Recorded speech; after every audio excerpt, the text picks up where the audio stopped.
Assalamu alaikum wa rahmatullahi wa barakatuhu. Ya ‘yan uwa masu albarka, barkanmu da sake kasancewa a cikin wannan lokaci. Barkanmu da sake saduwa a cikin wannan tasha tamu da ke YouTube mai suna Injiniya Ɗanjuma TV. Yau in Allah ya so ya yarda zan yi mana bidiyo ne akan wata tambaya da ɗan uwa ya mini ita kamar haka. Tambayar ita ce yake cewa, don Allah ta yaya zan hana kowa ya kira ni a wayata?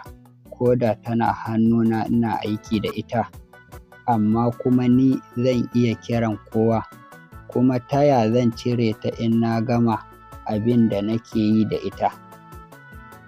To don jin amsar wannan tambayar da ganin kuma yadda mutum zai cire wayarsa ko kuma zai sanya wayarsa a kan yadda babu wanda ya isa ya kira shi. Haƙiƙa sau da dama za ka ga mutum yana son yin wani amfani da wayarsa, wanda kuma yayin da yake yin wannan abin da ita baya son kowa ya ga ya kirawo shi, amma katsam yana cikin yi sai ka ga an kirawo shi a cikin wannan wayar, wadda kiran nan yakan iya wargaza mai dukkanin wani abu da yake yi a cikin wayan nan tasa, wanda hakan kuma yakan ɓata wa mutum rai. To irin hakan ce take sanyawa mutum ya nemi ta yaya zai hana kowa ya kira shi yayin da yake son yin wani abu da wayarsa, kuma wanda baya son kowa ya kirawo sa. To don ganin yadda za ka sanya wayarka a cikin wannan guri yanda babu wanda ya isa ya kirawo ka sai lokacin da ka gama abin da kake da ita kanan ka fita ka cire, to ya biyo mu cikin wannan bidiyon insha Allahumma rabbi zan nuna mana yadda za ka sanya wayarka yadda ba wanda ya isa ya kirawo ka yayin da kake wani abu da ita.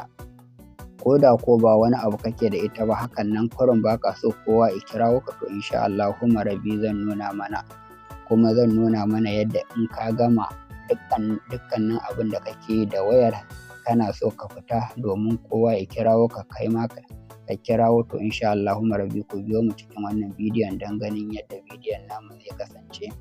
Amma kafin mu shiga cikin bidiyon, don Allah ɗan uwa ku taimaka ku yi mana wannan. Don Allah ɗan uwa ka daure ka taɓa mana like ɗin nan, sannan sai ka taɓa mana subscribe ɗin nan, sannan sai ka taɓa wannan ƙararrawar ta sanarwa, sannan sai ka zaɓi all ɗin nan. Wannan shi zai baka dama sanar da kai da zarar mun ɗora sabon bidiyo. Mun gode, Allah saka da alkhairi, kuma je zuwa cikin bidiyon. Ba tare da ɓata wani lokaci ba, shi wannan abu dai ba wani abu ne mai wahala ko mai wuya ba, yadda za ka hana kowa ya kirawo ka a cikin wayarka yayin da kake son yin wani abu da ita, kuma ba ka son kowa ya kira ka, amma kai kuma in ka so ka kirawo wani za ka iya kiransa kuma kai tsaye za ta shiga. Amma shi ko in ya so ya kirawo ka to ba za ta shigo ba, ko ma waye ya so ya kirawo ka ba za ta shigo ba a yayin da ka batta, a yayin da ka sanya ta a wannan abu da nake so zan nuna mana. To da farko dai za ka shiga cikin home call ɗinka kamar haka. Bayan home call ɗinka ya buɗo ma fuskarsa kamar haka, to abin da za ka yi shine za ka sa star, sai ka sa 21, sai ka sa star, sai ka sa 0000 guda 4, sai ka sa hash. To sai ka zaɓi layin da kake so. Idan wayar ka sim 1 ne kawai, to shikenan sai ka taɓa wannan sim 1 ɗin, shikenan ka shiga.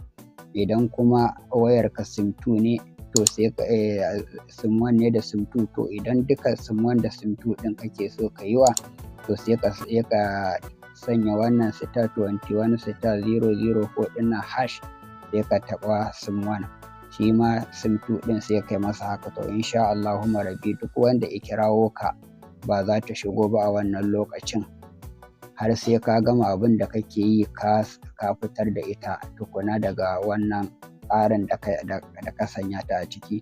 To kana sanya star 21 star 00 guda 4 ɗin nan, sannan ka sanya hash, sai ka, idan kama a ce sim 1 ne sai ka taɓa sim 1 kamar haka. To gashi nan MID code, ka gani call forwarding registration was successful. To kaga yanzu a yadda ta nuna ɗin nan, call forwarding registration was successful, a yanzu a haka duk wanda ya kirawo ni a wannan layi na wani sim 1 ba za ta shigo ba. ba za ta shigo ba har sai lokacin da na gama abin da nake yi da wayata na fita tukuna, kanan in wani zai kira ni, kanan idan ya kira wani ta shigo. Amma ni kuma a hakan nan idan ina son in kirayi kowane ne to zan kirawo shi kai tsaye za ta shiga, amma shi kuma in yayi ƙoƙarin ya kira wani ba za ta shigo ba. To yayin da ka gama dukkanin abin da kake so za ka yi na uzuri da wayarka wadda ba ka son kowa ya kirawo ka, amma kuma ka gama uzurinka yanzu kana son kowa ya riƙa kiranka kamar yadda kake kiran kowa.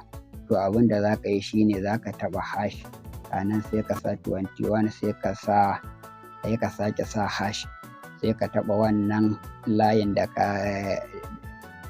ka sanya a ciki, kamar mun sanya suman alal misali ka taɓa suman ɗin kamar haka. Gashi nan MMID code started. Gashi nan call forwarding service has been disabled. Kaga yanzu ka fita kenan daga ciki. Yanzu kowa yanzu duk yayin da ta nuna ma wannan call forwarding service has been disabled, to yanzu ka fita daga ciki kenan. Duk wanda yake son zai kirawo ka, to yayin idan ya kirawo ka wayar za ta shigo kai tsaye ba tare da wani bata lokaci ba. Haka kai ma za ka kirawo duk wanda kake so kai tsaye. Haka duk wanda yake son ya kirawo ka, to yayin da ya kirawo ka yayin da ka fitar da ita kamar haka, to idan an kirawo ka za ta shigo. Amma a lokacin ɗazu kuma da ka sanya ta a *21 *004 hash, wannan duk wanda ya kirawo ka a wannan lokacin ba za ta shigo ba, amma kai kuma in ka kira ɗin za ta shiga. Amma a yanzu kuma gashi ka fitar da ita yadda kowa zai iya kiran ka, kai ma za ka iya kiran kowa. To wannan shine tambayar da amsar tambayar da ɗan uwa ya yi mini kenan. Yake cewa ɗin dan Allah ta yaya zai sanya wayarsa ta Android ko ma ba ta Android ba yadda babu wanda ya isa ya kirawo shi ta shigo, amma shi kuma in yana son ya kira kowa zai iya kira kuma ta shiga. Kuma ya ce dan Allah kuma idan ya gama uzurinsa da wayar yana son kowa ɗin ya riƙa kiransa, in ya kirawo shi ta shigo, ta yaya zai yi fita.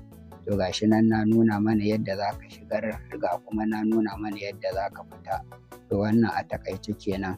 To ya ɗan uwa mai albarka, dan Allah in ya kasance wannan shine karanka na farko na halarta wannan channel tamu mai suna Injiniya Ɗanjuma TV, dan Allah kar ku manta ku danna mana wannan like ɗin, sannan sai ku taɓa mana wannan subscribe ɗin, sannan sai ku taɓa mana ƙararrawar nan ta sanarwa, sannan sai ku zaɓi wannan all ɗin. Wannan shi zai ba ku damar sanar da ku duk yayin da muka ɗora sabon bidiyo. Na gode, Allah saka da alkhairi, mu haɗu a bidiyo na gaba. Assalamu alaikum wa rahmatullahi wa barakatuhu.